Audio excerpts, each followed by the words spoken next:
Government of India LG साहब को empower नहीं करती, अली बाबा 40 चोरों को करती। डीजीपी साहब ने इन लोगों को आईना दिखाया। क्या रशीद साहब ने जेल में समझौता किया है? नेशनल कॉन्फ्रेंस की रजिस्ट्रेशंस तो पहले कैंसिल करनी चाहिए। जुनैद साहब, कल डीजीपी ने एक बयान दिया है about the political parties and particularly the Jamaat Islami also.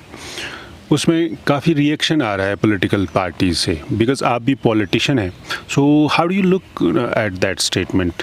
आपको क्या लग रहा है कि डीजीपी ने जो कहा सही कहा? क्या उनको करना चाहिए था ये? Because this is all about the politics.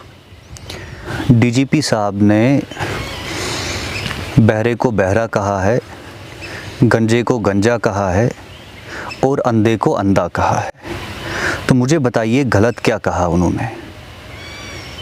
DGP साहब ने इन लोगों को आईना दिखाया, जो आईना आज तक इनको किसी ने नहीं दिखाया। और अगर किसी के सच बोलने से किसी को तकलीफ़ है तो वो उनकी प्रॉब्लम है, वो सरकार और डीजीपी साहब की प्रॉब्लम नहीं है।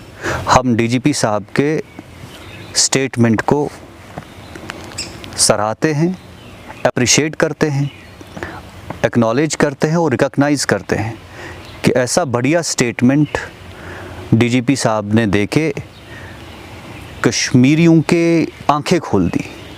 बहुत बड़ा काम किया।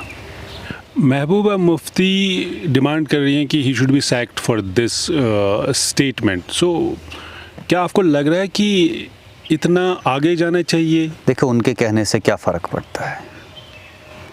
वो पहले देखे कि अगर वो कल को, पहले तो वो बनेगी नहीं, अभी तो दूसरा चुनाव हार गई, और अब अगर कहीं लाइफ में चीफ मिनिस्टर बनी भी तो वो तहसीलदार की ट्रांसफ़र भी नहीं कर सकती है। डीजीपी साहब को क्या सैक करेगी वो?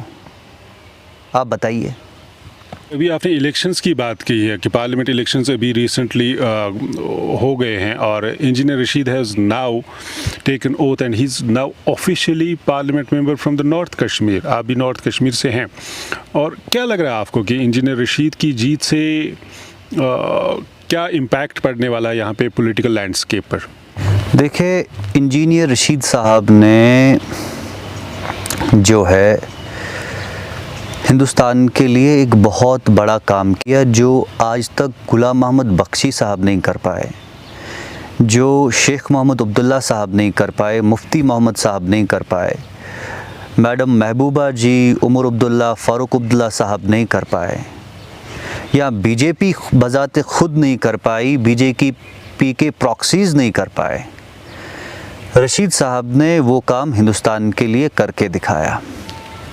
अब देखना ये है कि जब रशीद साहब वापस जेल से निकलेंगे, क्या वो प्लेबिसाइट जो वो मांग रहे थे, जो वो रायशुमारी की बात कर रहे थे, वो रायशुमारी की बात बरकरार रखेंगे या रायशुमारी माइनस करके जेल से बाहर आएंगे? ये देखना है कि क्या रशीद साहब ने जेल में समझौता किया है या लोगों के वोट के साथ इंसाफ करेंगे। देखने वाली असल में वही बात है। असेंबली इलेक्शंस का भी यहाँ पे बहुत ज़्यादा चर्चा है कि असेंबली इलेक्शंस होंगे। अगर असेंबली इलेक्शंस होते हैं, आपको क्या लगता है कि इसका कितना इम्पैक्ट, जो अभी पार्लियामेंट इलेक्शंस हुए हैं, इसका कितना इम्पैक्ट पड़ेगा असेंबली इलेक्शंस पर? देखिए, असेंबली जब होने होंगे तब हो जाएंगे, और फ़िलहाल जो है पीडीपी को मैं समझता हूँ कि उनको अपने कलम और दवात से अपने नामे अमाल लोगों के सामने रखने चाहिए। इलेक्शन सिंबल की आप बात कर रहे हैं, कलम दवात? बिल्कुल, पीडीपी की जो सिंबल है, और उनको साथ साथ में वाज़िया करना चाहिए कि वो अभी भी सेल्फ रूल पे यकीन रख रहे हैं कि वो जो लोगों को बेवकूफ़ बनाने की तरकीबें, साजिशें उन्होंने आज तक रची थी, क्या उनसे वो दूर हो चुके हैं, या वही तरकीबें सेल्फ रूल की अभी भी लोगों के सामने फिर से रखेंगे? ये देखने वाली चीज़ें हैं। और नेशनल कॉन्फ्रेंस के अभी आप देख रहे हैं कि 2 पार्लिमानी मेंबर है, किसी ने बिल्डोज़र चलाया तो नेशनल कॉन्फ्रेंस ने पूरे जम्मू कश्मीर में हल चलाया, कोई ख़ास फ़र्क है नहीं। और अगर 370-35 से के डिसीजन के बाद सुप्रीम कोर्ट ने इस डिसीजन को जो है हमेशा के लिए कहा कि ये एक सही डिसीजन था, एक कॉन्स्टिट्यूशनल रॉबस्ट एफर्मेशन दी हमारी सोवरेनिटी और इंटीग्रिटी को लेके, तो दैट मीन्स जो कॉन्स्टिट्यूशन नेशनल कॉन्फ्रेंस का था, जो उन्होंने इलेक्शन कमीशन में दिया था अपनी पार्टी के रजिस्ट्रेशन के time, that means that also stands null and void. So autonomy stands null and void legally and constitutionally. So stands their registration of the political party.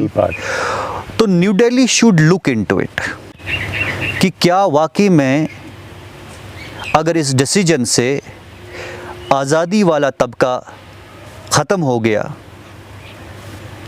Self rule वाला, referendum वाला, plebiscite वाला, तो इसी तरीके से autonomy वाला तबका भी ख़त्म हो गया। इनकी रजिस्ट्रेशंस तो पहले कैंसिल करनी चाहिए। तो फिर इसमें आगे देखते हैं कैसा रवैया रहेगा लोगों का।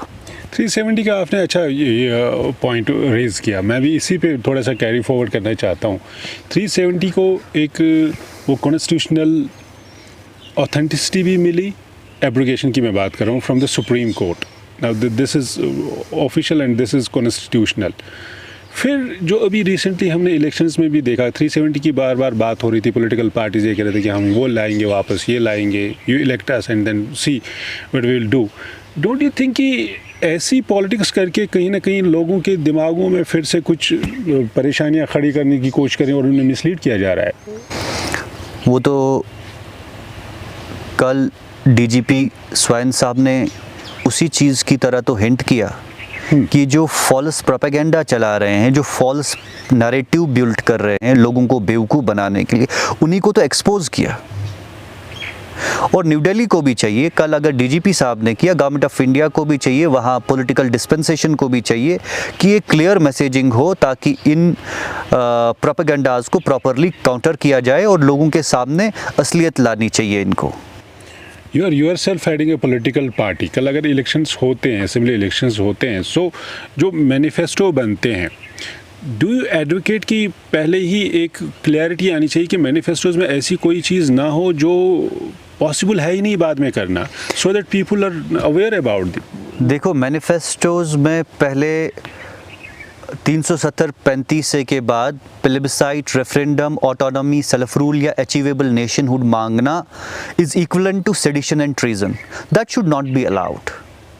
सो गवर्नमेंट ऑफ इंडिया का एक क्लियर स्टैंड आना चाहिए इस पे, एंड वी आर एक्सपेक्टिंग कि आने वाले टाइम में गवर्नमेंट ऑफ इंडिया अपना स्टैंड वाजिया करे इस चीज़ को लेके और लोगों के सामने अपनी बात क्लियरिटी के सामने रखे। गवर्नमेंट ऑफ इंडिया की आपने बात की, गवर्नमेंट ऑफ इंडिया ने एक अभी कुछ दिन पहले एक कंट्रोवर्शियल मूव यहाँ पे कहते हैं कि एलजी के पावर्स को और ज़्यादा वास्ट किया और ज़्यादा स्ट्रेंथन किया, but that seems to have not gone down well in political system of the JNK। कैसे देखते हैं आप उसको? गवर्नमेंट ऑफ इंडिया एलजी साहब को एम्पावर नहीं करती, अली बाबा 40 चोरों को करती, जिन्होंने हमें इस मुसीबत में धकेला।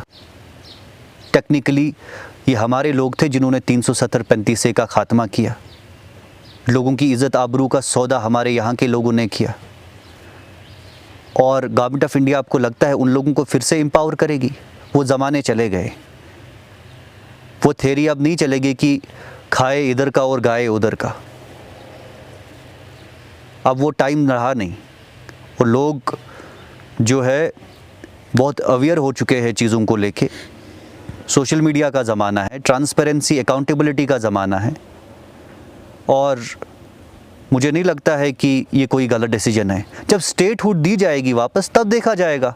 फ़िलहाल गवर्नर साहब को एम्पावर करना मैं समझता हूँ कि बहुत एक बढ़िया डिसीजन है। बट क्या आपको ये नहीं लगता कि दिल्ली की तरह फिर यहाँ पे भी कन्फ्रंटेशंस का माहौल बनेगा चीफ मिनिस्टर और अगर इलेक्ट होके आ जाते हैं, इलेक्शंस होते हैं चीफ मिनिस्टर और एलजी के दरमियान, do you think we can afford that confrontation? कोई कन्फ्रंटेशन नहीं होगी, मुझे नहीं लगता है कोई कन्फ्रंटेशन होगी।